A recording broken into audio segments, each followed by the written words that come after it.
이번에는 여백에 관련된 속성 중에 안쪽 여백에 해당하는 패딩에 대해서 알아보겠습니다. 사용 방법은 보도와 비슷한데요. 네 방향 모두 한 번에 안쪽 여백을 지정하려면 패딩 속성 하나만 사용하시면 됩니다. 값으로는 원하는 여백만큼 픽셀 단위로 입력하면 되는데요. 순서는 반드시 위, 오른쪽, 아래, 왼쪽 순으로 입력합니다. 12시를 기준으로 시계 방향으로 입력한다고 생각하면 이해하기 쉽겠습니다. 그 외에 한쪽 방향만 안쪽 여백을 주고 싶다면 보더 탑, 라이트, 바텀, 레프트 등 원하는 방향의 속성을 사용하며 값으로 원하는 여백만큼 픽셀 단위로 입력하면 됩니다. 예제 그림으로 한번 확인해 보도록 하겠습니다. 다음과 같이 HTML 마크업이 되어 있고 이미지를 담고 있는 클래스명이 박스인 div에 패딩 CSS로 여백을 지정하면 오른쪽 그림과 같이 안쪽 여백을 갖게 됩니다. 패딩 탑에 10을 줬기 때문에 이미지와 div 박스 사이에 10픽셀만큼 떨어지는 공간을 가졌고요. 패딩 라이트에 20픽셀을 줬기 때문에 이미지와 div 박스 오른쪽에 20픽셀만큼의 여백을 갖게 되었습니다. 마찬가지로 바텀과 레프트도 입력한 숫자만큼 공간을 갖게 됐고요.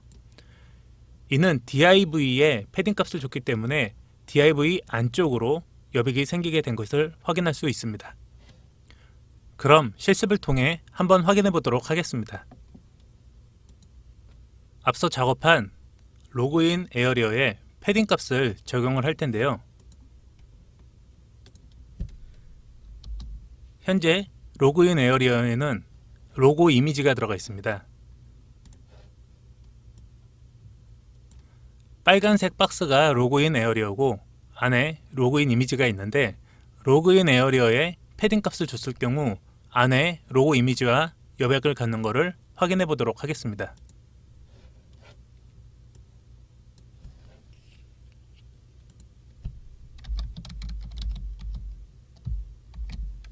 패딩 값 저장 후 새로 고침을 통해 확인을 하면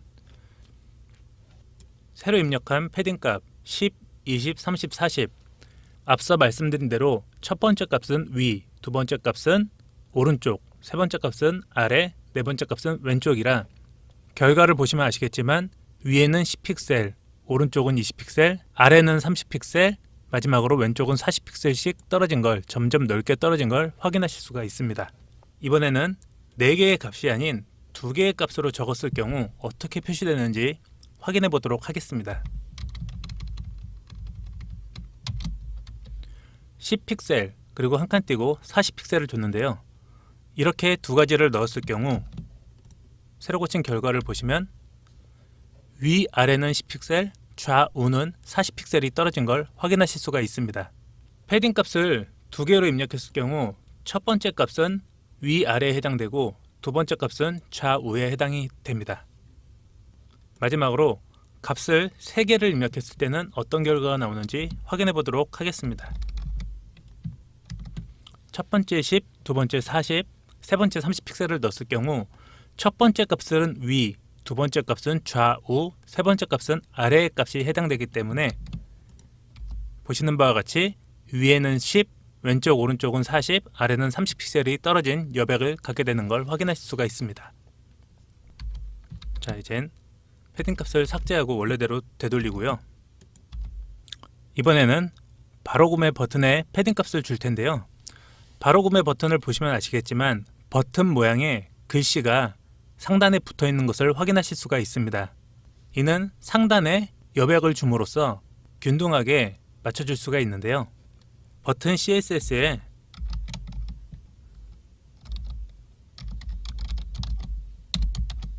패딩 탑 5픽셀을 줘서 확인해 보도록 하겠습니다. 새로 고침을 했을 경우 위에 5픽셀의 여백을 가지면서 위아래가 균등하게 들어가는 걸 확인하실 수가 있습니다. 여기서 주의할 점은 패딩 값은 크기에 더해진다고 볼 수 있는데요.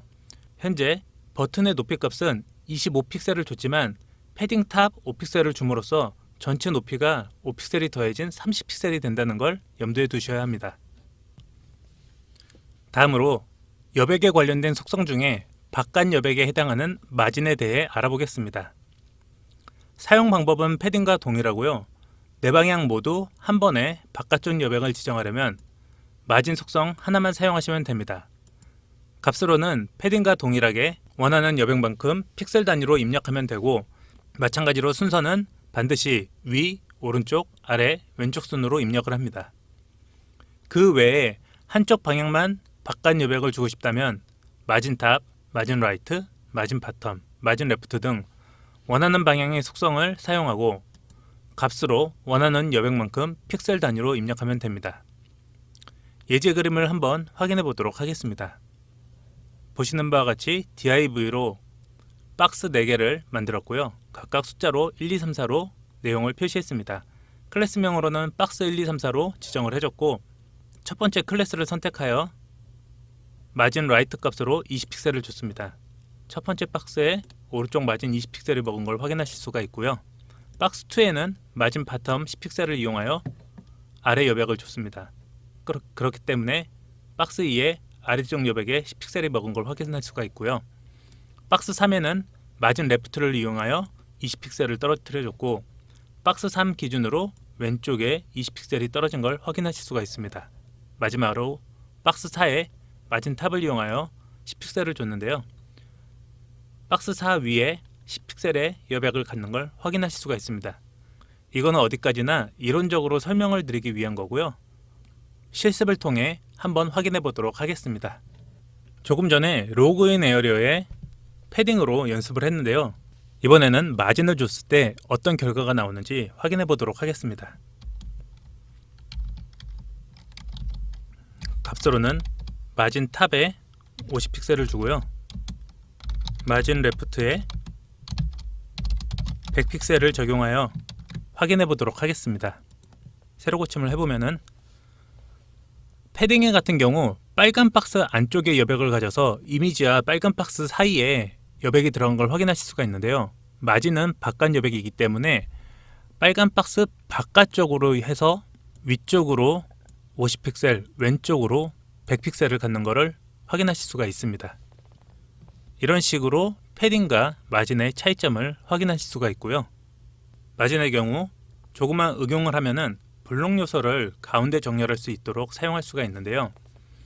예를 들어 로고를 화면의 중앙에 정렬하고 싶다면은 마진 탑, 바텀은 위아래의 여백이기 때문에 아무런 의미가 없고요.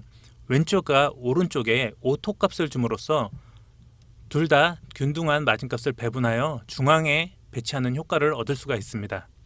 그러면은 마진 레프트에 오토 값을 주고 마진 라이트에 오토 값을 줘서 결과를 확인해 보도록 하겠습니다. 보시는 바와 같이 왼쪽 바깥 여백과 오른쪽 바깥 여백에 오토가 적용이 되면서 50대 50 균등하게 여백이 들어간 걸 확인하실 수가 있습니다.